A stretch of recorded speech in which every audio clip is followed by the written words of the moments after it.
Tonight on First Tuesday, New York, New York, from high life to homelessness. We're here because we're poor. We're here because we're the minority. We're here because we have no place that we can live and fit into.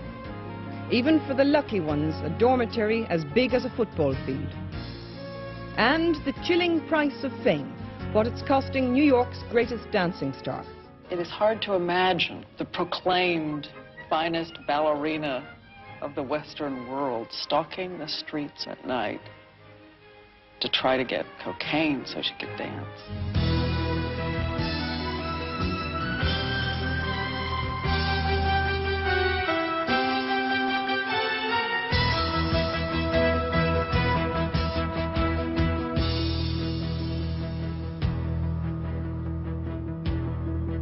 Good evening and welcome to the first Tuesday of 1987. The new year, the United Nations hopes, will be the International Year of Shelter for the Homeless, because it's getting worse. Lord Scarman warned yesterday of a slum society developing in this country, where homelessness has doubled in the last 7 years. In third world cities, half the people live in slums or squats, and worldwide, 100 million people have no shelter at all. But tonight we're focusing on the scandal of those who go without shelter in the most abundant city on earth, in New York. Among the skyscraper symbols of Western prosperity, 50,000 people survive on the streets, more and more of them ordinary families who've lost the struggle against rising rents and the Reagan cutbacks in public housing. New York, the quiet catastrophe, visits the bottom of the world's most glittering heap.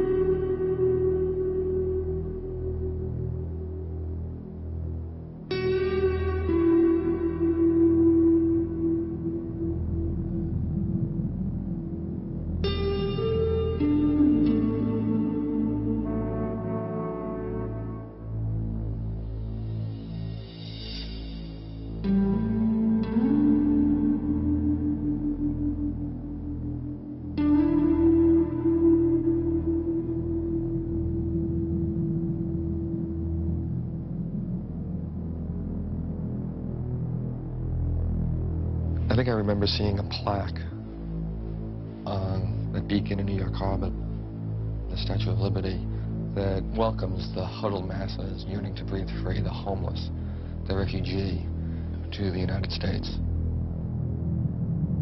There's no welcome mat out any longer. New York is no longer the gateway to North America, and the homeless are no longer immigrants seeking freedom from tyranny. These huddled masses are now homegrown. New York has created its own cottage industry of making people homeless, and it is not a hospitable place for those homegrown refugees and travelers.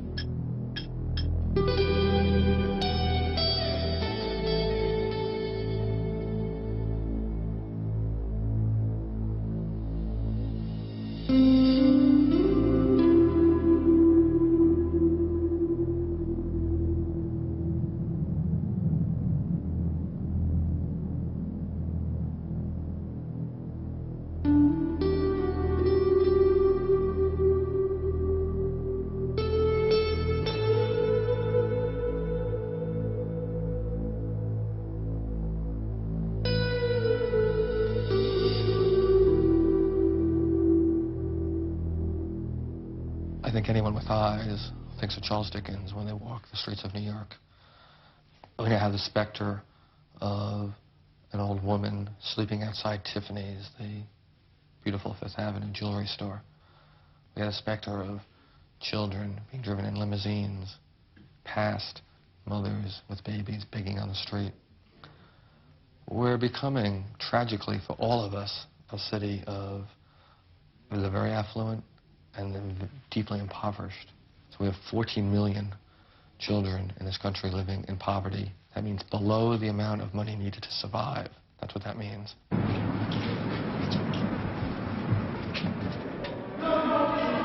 This year, there are more homeless people in New York than during the worst of the Great Depression. Hundreds sleep rough in railway stations. Just to survive, they're forced to live on charity, food parcels doled out by volunteers like George McDonald. Leon, you want a sandwich? Yeah, I miss you. Well, you didn't miss me now. We give them a sandwich, a milk, an orange juice, a fruit, an apple or an orange, and a vegetable.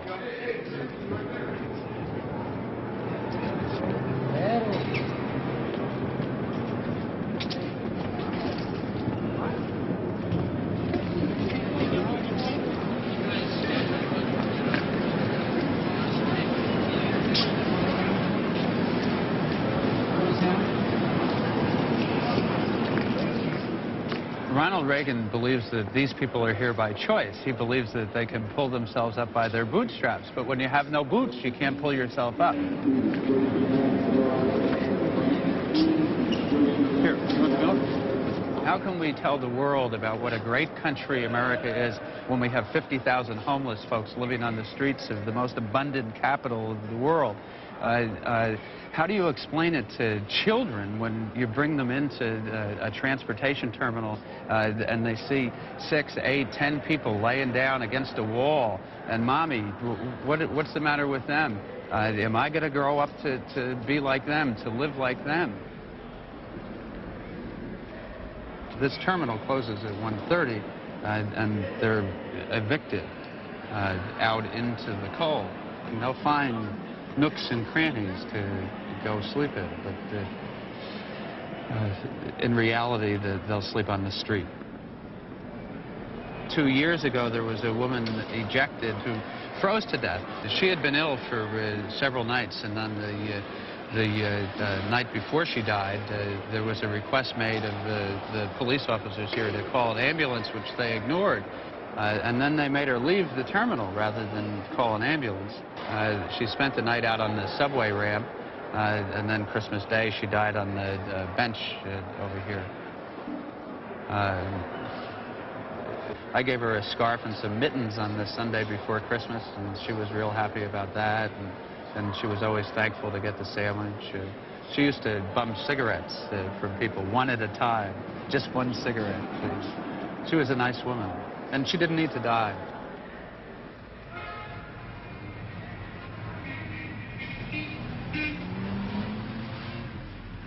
Homeless people do not like being outside. Homeless people have no particular affection for hunger or frostbite. And yet, more homeless adults in New York City make do in public places, in the streets, in the subways, in the transportation terminals, than in city shelters. The simple reason for that is that city shelters frighten the life out of people. When you've got a picture of a facility where you have 1,000, 1,100 men sleeping over several football fields worth of beds, all in one room, almost as far as the eye can see, there are beds spread out.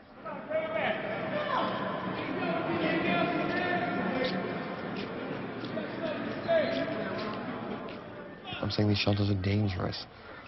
Night after night, there are crimes of theft, of violence. People are murdered routinely in the facilities, which become powder kegs because you're throwing so many desperately needy people, some of whom are disturbed, into almost an incendiary environment.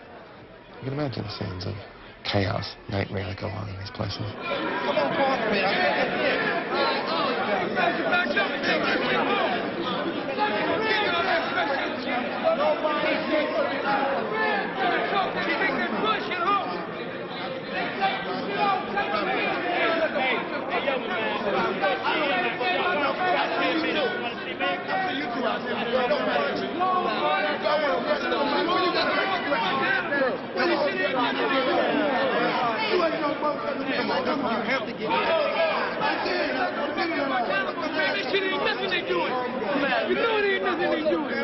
What they're doing is wrong, man.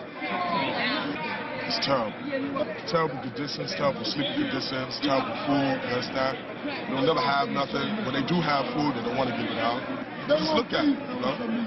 You don't get nothing here.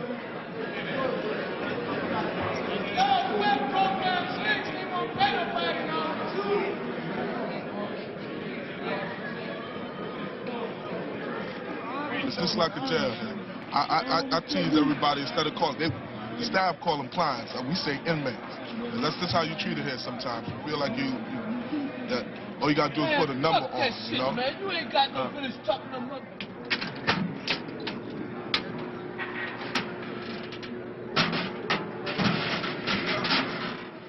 They breed dependence because they say to anybody who is relegated to staying in a shelter like that, you're not a human being.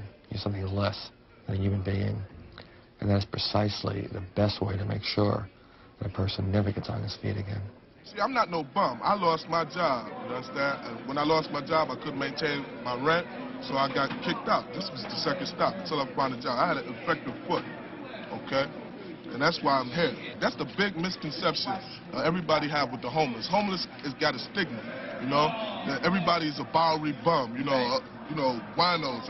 Now, we got a few of them there. I'm not going to knock that. But there's a lot of people here that hard work, you know? There's a lot of people trained in specialized field. I'm a truck driver. As soon as my foot get healed, I'm going back to work. There's a lot of people in here that got work. There's just not no jobs, you understand? You can't maintain, can't nobody tell me you can pay rent, buy clothes, support your family, making $3.50 an hour. You can't pay no rent. They got studios on 118th Street for $600 or $800 a month. So a lot of guys here, they work, you know, they make $110, $130 a week, but they got to stay in here because they simply can't afford to live outside. You know, really from the Second World War until the late 1970s, homelessness in the United States was a fairly isolated phenomenon. They generally were few in number, men, usually older men with a drinking problem, and they lived not well but held on to some kind of flophouse room on Skid Row, New York's Bowery, San Francisco's Tenderloin District, those kinds of places. But, you know, something began happening in the late 1970s with certainly young people who got squeezed out of the job market during the recession hit the streets. And over the past several years, during a period of intense loss of housing for poor people, there's become families, mothers and children, who have made up the explosion in the number of homeless people.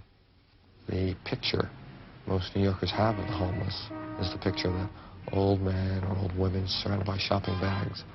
If there were to be an appropriate stereotype in 1986 in New York City of a homeless person, that stereotype would be a child.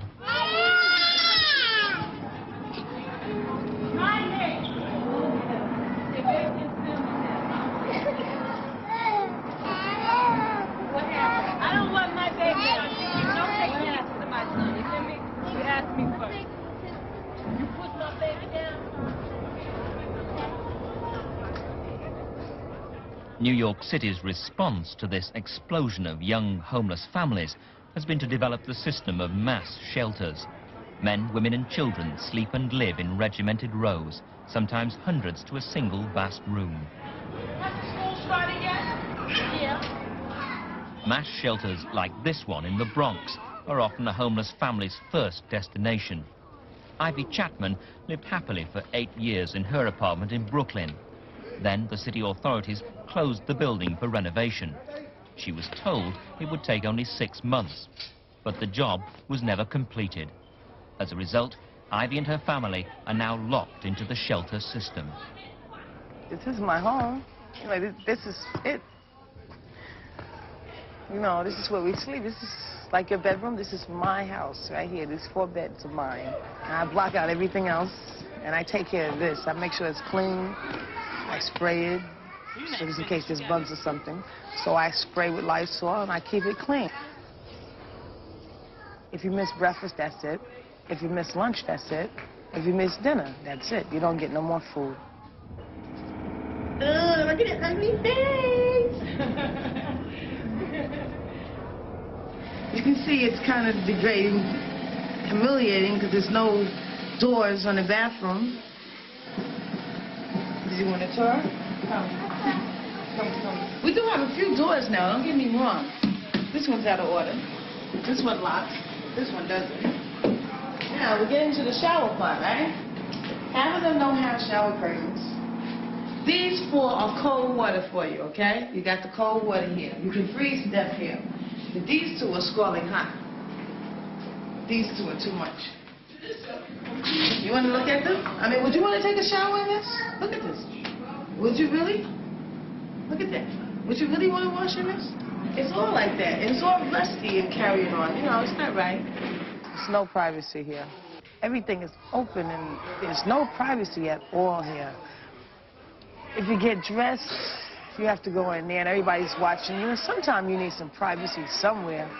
You know, and imagine sitting on a toilet and there's no privacy there. Oh, I see it now. I want to go talk to her. I don't even believe this happened to this child. Over there by the locker. I don't see her. She's over here. Oh, my locker. Everything you have goes in your locker. And you have to give yourself a good lock or they'll pick it or break it or whatever. It's like home. It's like, okay, like you have a front door to lock and you lock up your purse in your house. That's my house right there. Everything I own is in that locker. And those 4 shelves and 1 closet. That's it.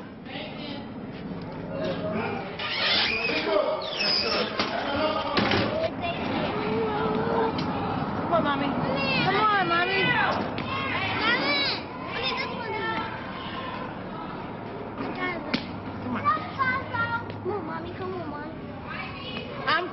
She'll be right there, I promise. Be good, all right? Eva. Okay? I gotta wash your face. Wait a minute, on my roll. Where's my roll? I'm not a mean person. And this place is making me evil and grouchy and mean, and I snap at every little thing. You know, and I smacked my child in the face the other day. I put 5 fingers in her face, and she had a handprint, so you know I hit her hard. And over the simplest thing. I feel it coming, you know. I feel it building up inside of me. And there's no outlet here.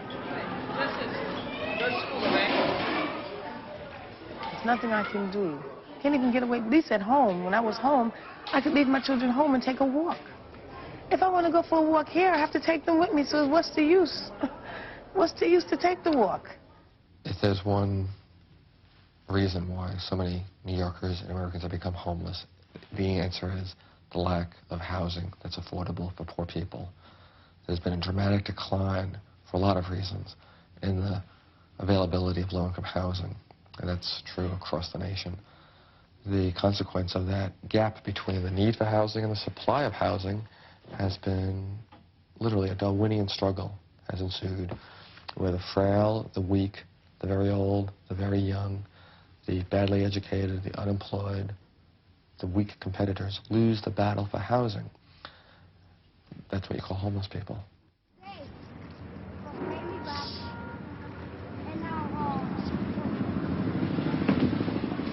In the ruins of the Lower East Side, New York's poor, who've been forced out of the housing market, are building an illegal shantytown in a vacant lot. These families choose to live in packing cases in preference to the mass shelters which the city offers.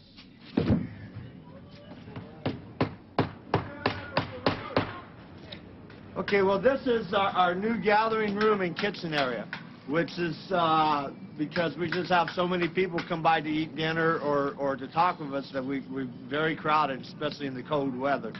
So this way we have a nice warm place to gather and a big area to be able to clean and cook. Here's a couple of small rooms that people live in. They're the most newliest built rooms we have. This is the room that my brother's been sleeping in. You can see he put in a brick floor and built a bed. And you can notice that all the rooms in the buildings are coated in plastic. You know, they're overlapping so as to be able to keep the wind and the rain out.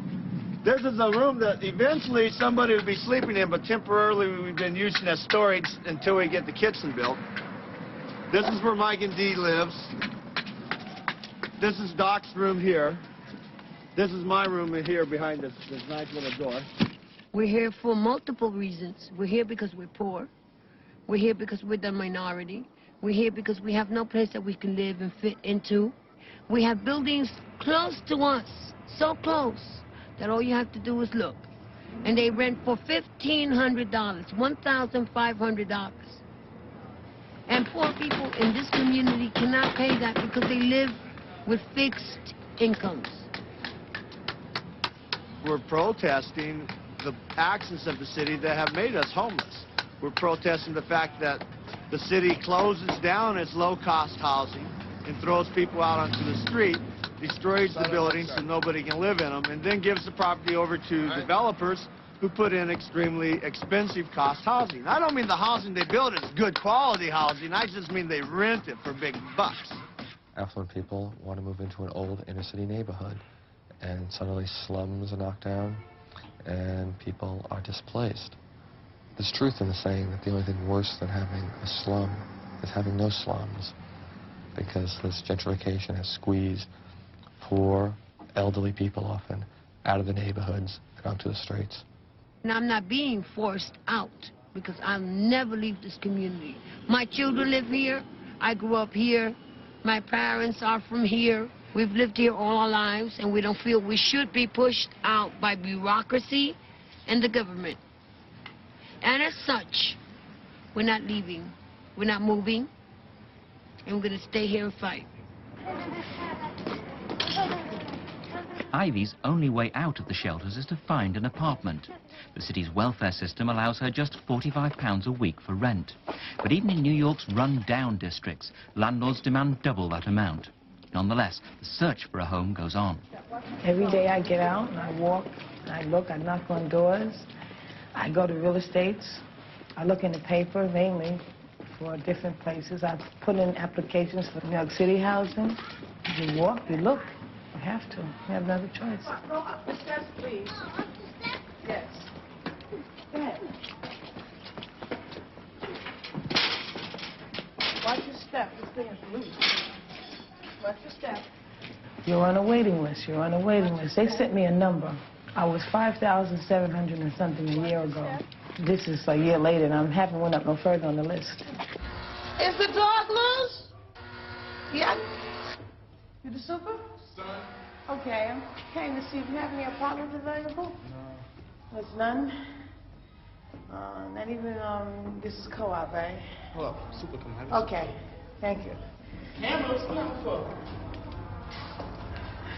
Hi. Yes. I'm came to see if you have any apartments available. The tenants in here, they don't move out, honey. You have to come in here with a hearse and carry them out.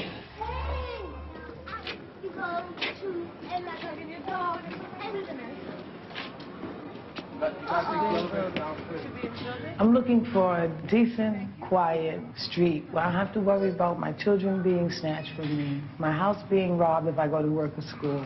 I don't have to worry about being burned out. I don't have to worry about being scared to come in my building in the middle of the night, you know, where I can live peacefully. The catastrophes that are rendering people homeless are quiet catastrophes. You know, it's no longer the traditional causes of mass homelessness that are at work. You know, we're not talking about a period of war or famine or epidemic. We're talking about quiet catastrophes. Job was lost. A rent was missed. An eviction occurred. A fire struck the house. So there was nowhere to turn. There was no affordable housing to replace where these people were. And bewildered, surprised, because they thought it could never happen to us, they find themselves dependent on a public shelter system that invariably will damage the children, not infrequently dissolve a marriage, and wreak havoc on the individual's self-worth.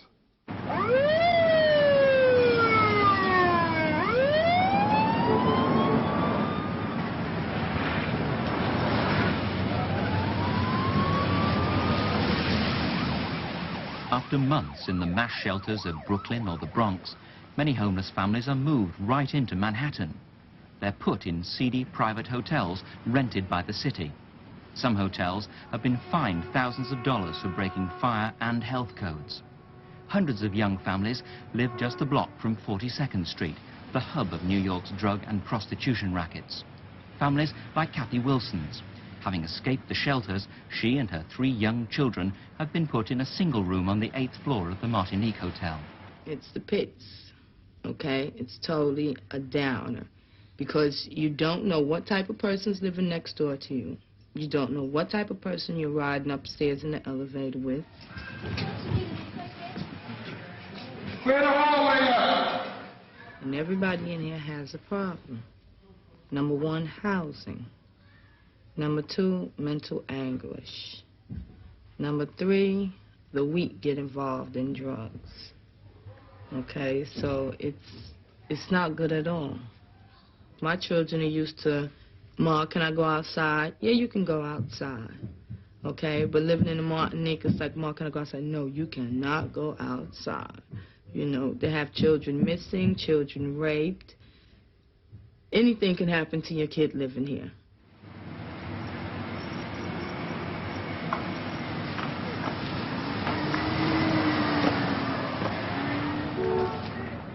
"42nd Street has always been 42nd Street. But sex was more in a closet, more closed in, okay? Something you whispered about. Now, the drugs and the sex is being shouted.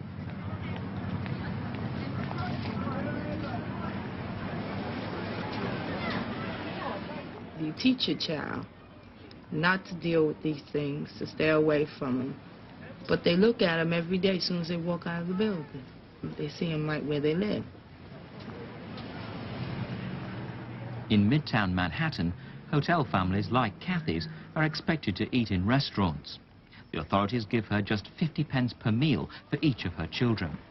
In New York's expensive restaurants, that'll barely buy you a drink, let alone a meal. Rice Krispies? So to make the money stretch, she's forced, like many mothers, to buy food at the supermarket and cook illegally in her room. Did you put the grease in the pan? Plug it up. I thought it was plugged in.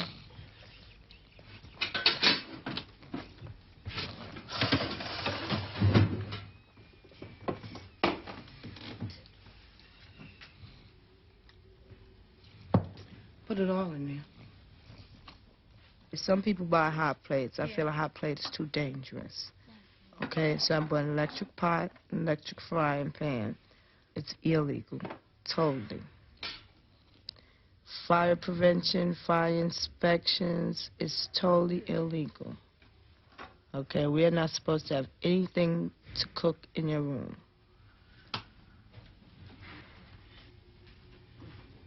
Do me another favor. Pour this water out of this bowl. Watch out. You do everything in one room. You sleep in it, you eat in it, you do everything in one room. Sooner or later it's going to seem like this room is getting too small. Okay, when you're used to 5 rooms, 4 rooms, you have to compromise with you and your children in one room. When the pressure's too hot for me, I take a walk, take a breather. You have to do something to get air. Or else, what happens if you don't? Well, from my point of view, that's where the drugs step in. Okay, because if you're too frustrated and can't get out and do what you want to do, then certain people turn to drugs and it's like, forget it. I don't have to deal with this. I'll disillusion myself and I don't even see this one room. Okay, but basically with me, drugs is not a part of the scene for me. Okay, because it's more of a downfall than it will ever help you. So me and myself, I go sit in the hallway or I go take a walk. The average length of time that people wait in this place, I'm told, is about 18 months to get out. How long can you wait? Well, I don't plan on waiting no more than a year. Because to me, living in a place like this, you need a time limit. They say 18 months. I've talked to certain people around here that's been here 2 and 3 years. I've even met a girl that said she's been here 4 years. I feel that within a year, being here a year, that I should have been able to accomplish something, either saving or maintain some kind of way to get out of here, basically. Yeah. What happens if you don't achieve that? Well, I've given myself an extra 6 months to work a little harder at it. And if you're still in here? I'll go crazy. Plain and simple. Because this is no place. How could you see yourself in one room with 3 kids over a year?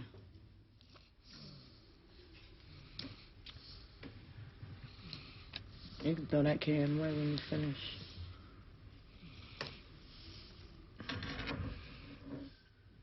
How has the system affected the lives of many people in here? It's destroyed some. It has destroyed some because you're not really into this. And this is not a place to be.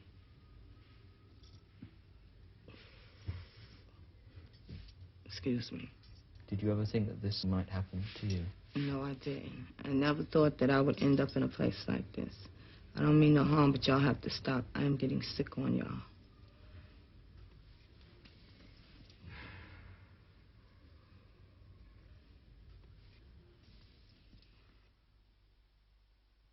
How do you feel ending up in a situation like this? Ashamed, embarrassed. To a certain extent, it hurts the pride to know that you can have just about anything that you want. And because of certain circumstances, you end up with nothing and crowded. You never thought that this would happen to your family? No. No. Under no circumstances did I ever think it would happen to me and mine.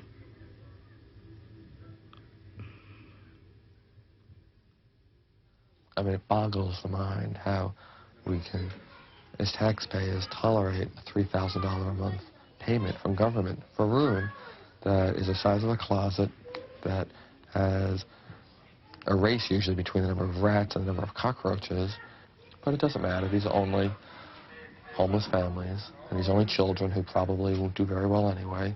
So we'll pay the money, we'll relegate the children to this deprivation and this suffering, and close our eyes to it. And we're going to pay. We're going to pay in wasted lives for these children, certainly. But we're going to be paying in a much more dangerous and a much more uncivilized society. These people who cannot make it on their own in any kind of free market system. We're going to turn to a new kind of free market, which means if I need something, I'm going to get it. And if I've been raised seeing how cheaply we as a community value human life, because we let children be abandoned to subways, and we let old women be abandoned to freeze on street corners, I'm not going to have a terrific view of how valuable human life is. If I need something, and if there's a life in my way, so be it.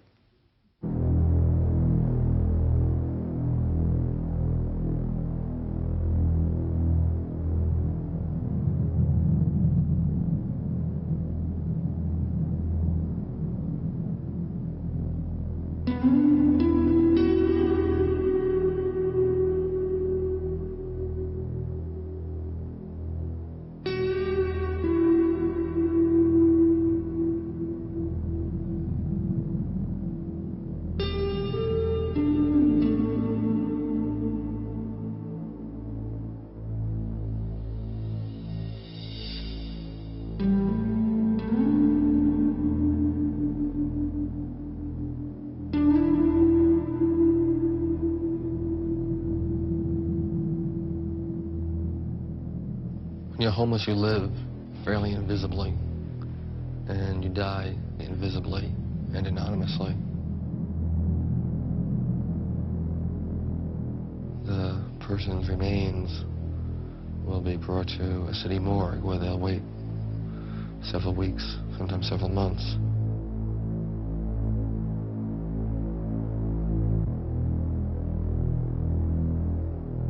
And then they put all the bodies together, get coffins of the cheapest pine, and put the coffins on a ferry that goes into the waters off New York, out to an island known as Hart's Island.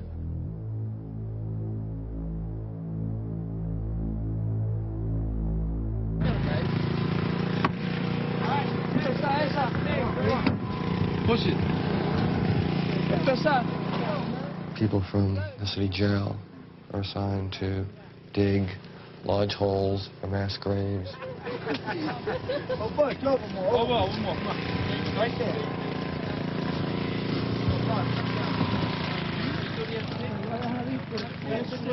No, over there. Where you going? Right there. Right here. H. What's the last one? Alfred. Alfred. What's the first last name? Alfred. The last name. F-O-H-O-R-E-D. F-O-H what? F-O-H-O-R-E-D. O-R-E-N. Yeah.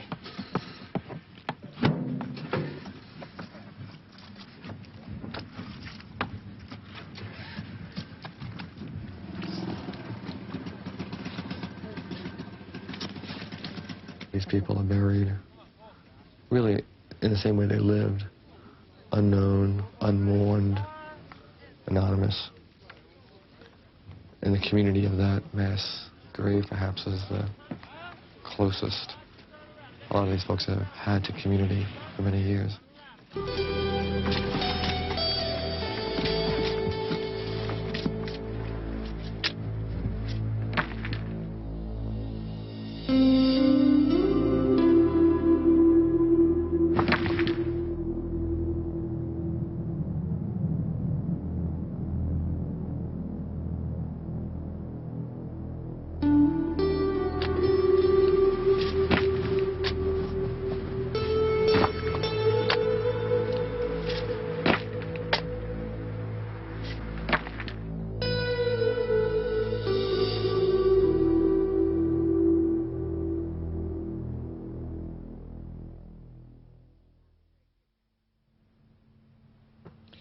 From mass dormitories to a mass grave, that's the grim prospect that New York offers to its homeless.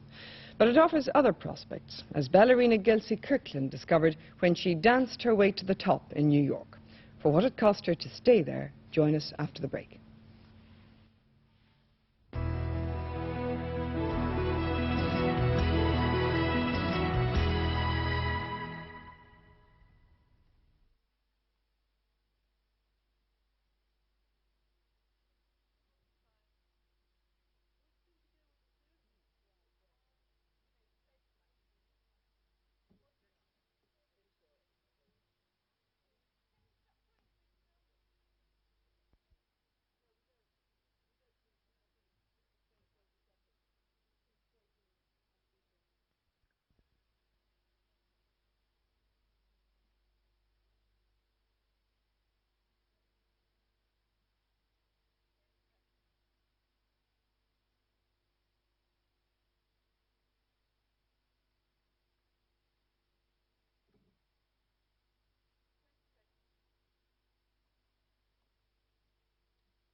Welcome back.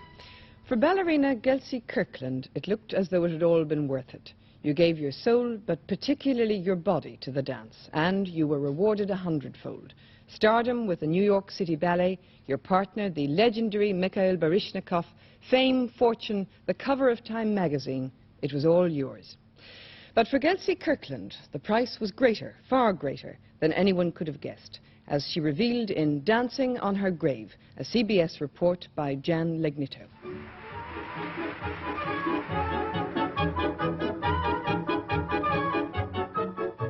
For most of her life, Gelsey Kirkland has been dancing every little girl's romantic fantasy.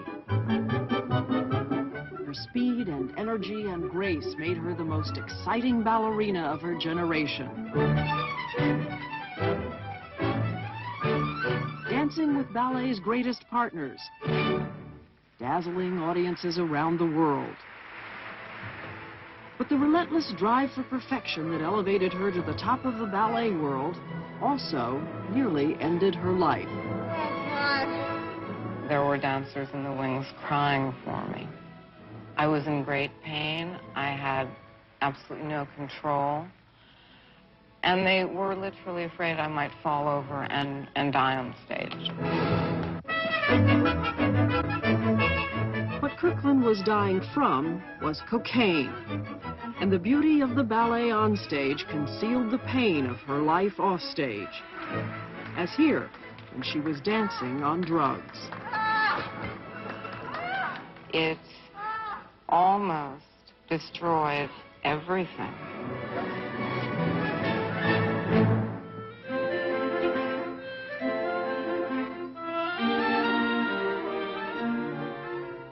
You know, I'm very lucky to be alive. Very, very lucky. But if Kirkland ended up on drugs, she says what led her there is a story that could be told by any dancer. The ugly truth behind the beauty of the American ballet world. That dancers are conditioned to be passive, silent, even about the brutal training in the ballet studio.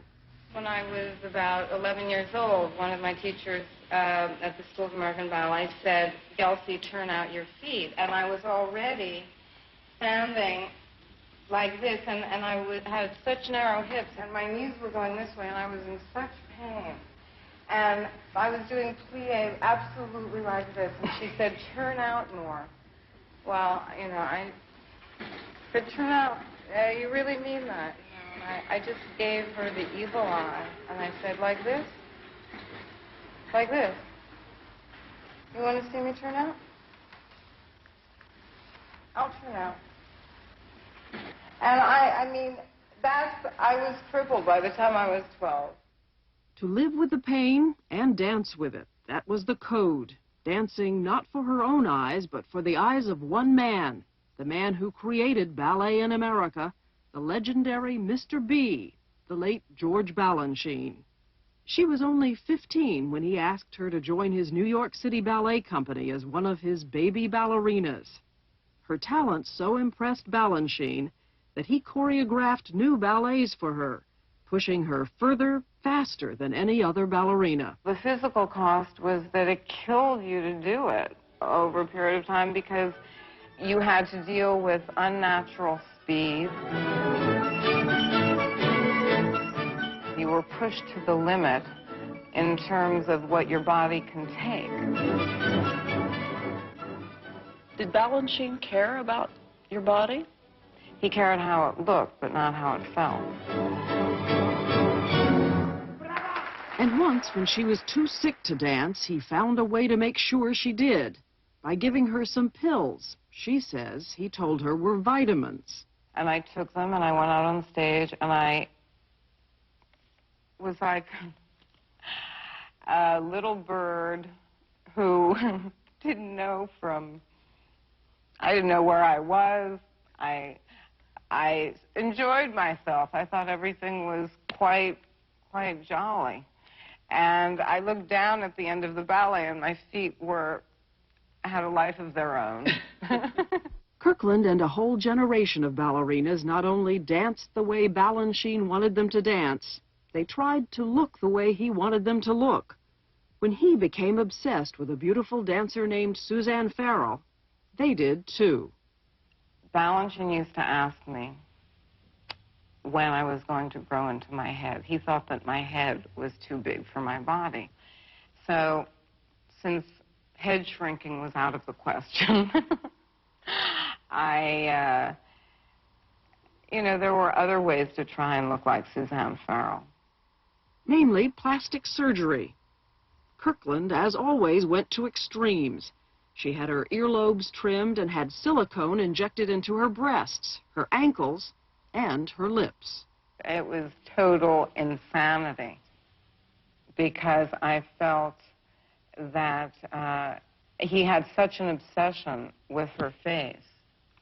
And the extraordinary thing was that she had slightly buck teeth. I mean, it's an excruciating story. But everybody, all of my friends were trying to imitate the shape of her mouth. I went to the dentist and said I would like buck teeth. But if she couldn't make herself the most beautiful ballerina, she could dance the way no one else had dared. From the cover of Time when she was 25, to her unequaled partnership with the finest male dancer of the decade, Mikhail Baryshnikov, Misha, who asked her to dance with him when he defected from the Soviet Union. beginning, it was a love affair on stage and off. Out of their partnership came a story too irresistible for Hollywood to ignore, about a young American ballerina who falls in love with a brilliant Soviet dancer who abandons her. It was called The Turning Point. It was her story, only she wasn't there to dance it. You were supposed to be there doing that in that movie. What happened? I didn't want to play Amelia because I thought, well, everybody's going to mistake this for Gelsey. And this character is fluff.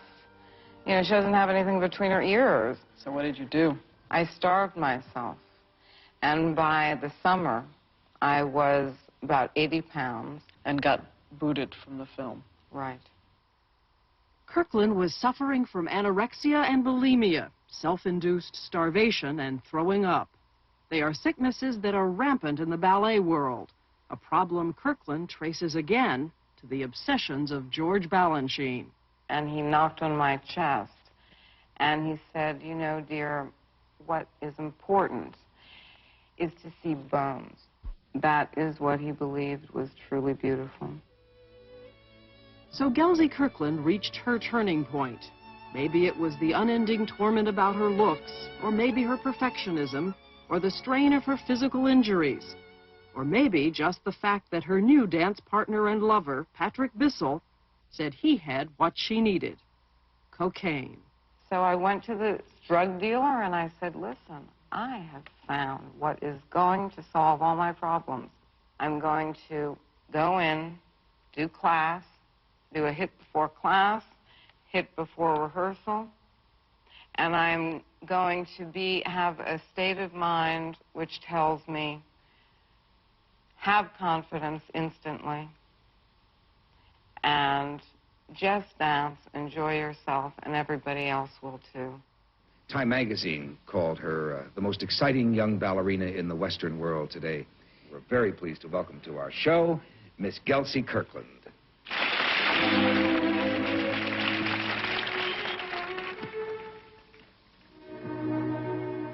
I was happy as a lark. I liked the way I looked. I liked the way I thought about the way I looked. You, for a long time, were obsessed with perfection in your work, weren't you, Gelsey? Are you less obsessed now? Yes. I'm obsessed with not being obsessed. You know, I'm always obsessed with something. So right now, I'm concentrating very hard on not being obsessed so that I can work. You think they knew you were stoned? Do I look stoned to you? They had to know. I think so. Kirkland says they all knew, her fellow dancers, the management of her company, the American Ballet Theater, and her former lover, partner, and artistic director, Baryshnikov. I would do a rehearsal. I did a rehearsal with Misha once, and I was buckling over on my toes. I had Kleenexes on the side. I was blowing my nose. I had runny eyes. I kept saying stop, but I couldn't get my mouth open because it was so dehydrated from so much cocaine. And he was there to help me, and he just stood back and maybe said a few things and left. And it was never mentioned. Cocaine was never mentioned. Why? Well, that's the question. Why wasn't it dealt with? Why was there no policy about drugs? She says even one of her agents conspired to keep her dancing. Certainly one of my contracts was for explicitly that I would work for my agent only if he supplied me with cocaine on a daily basis. So you and Patrick Bissell danced your way across America on cocaine? Yes. We certainly weren't the only ones involved in drugs, that is for sure. But we were absolute terrors.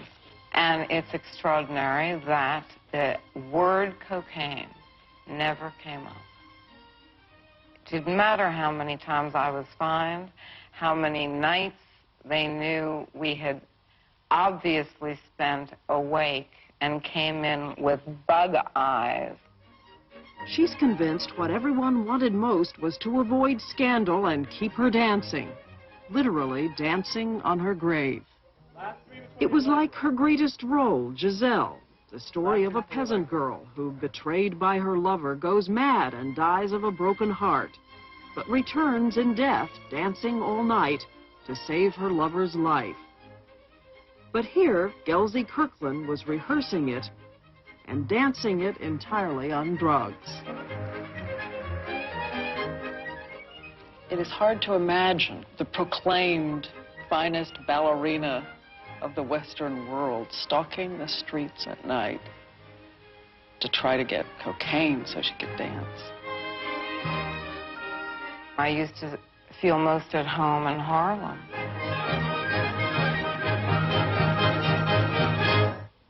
Desperate for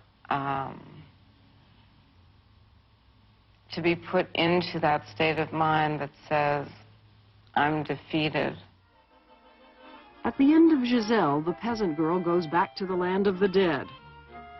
But for Kirkland, after 3 years of dancing on cocaine, after half a dozen brain seizures brought on by the drug, after all that, fate handed her another act for her ballet. We met outside a drug dealer's door at about, was it 1 or 2 in the morning? Both of us coincidentally going to pick up something at the same time. Writer Greg Lawrence is now her husband. With his encouragement, she left the American ballet world. They helped each other conquer the cocaine. After a 2-year absence from the stage, Gelsey Kirkland, now 33, is dancing again. What do you tell a young ballerina who comes to you and says, I want to grow up and be just like you? Nobody said that lately. I would say, study something other than ballet. And use your mind. And try to become an artist, not just a dancer. You won't find the answers in the steps themselves. How to give it your heart, but not your soul.